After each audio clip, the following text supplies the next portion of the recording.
summer before our senior year of high school, there was a wide wave of students raising allegations and concerns of sexual misconduct within and on MCPS property over social media. Well, why were students taking to social media for these concerns as opposed to going through kind of the more official or MCPS sanctioned routes that existed to raise these kinds of concerns of bullying, harassment, or other kinds of sexual misconduct?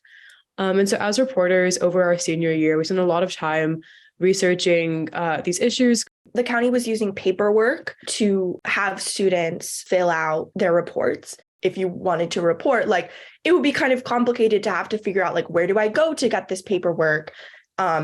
Like, whose office, like all of that stuff as like you can imagine like a 14-year-old, that's a lot to navigate.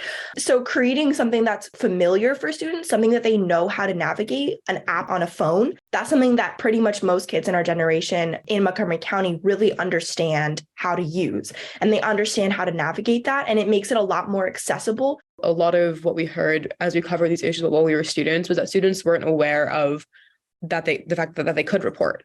And that's a really big issue as well, that students need to know that they have the ability to be protected under federal regulations. When I was conducting the focus groups, I had students telling me that they didn't even know what Title IX was.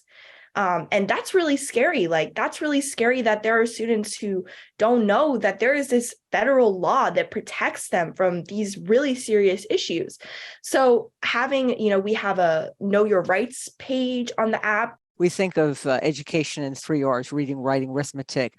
Is it my understanding that you came up with 3 R's for this app? Yeah, so it's what I was saying before as well. It's the idea of reporting, resources, and rights. And I think this is what the whole point of the app is, right? We want to give students choice in how they want to navigate their response to a traumatic event, using this 3 R's approach to elevate reporting systems, make them more accessible, make resources more centralized to avoid students having to do a lot of research on their own. It's all in one spot on your phone, on an app, or on a website. And then third, educating students on what they are entitled to under local, state, and federal provisions.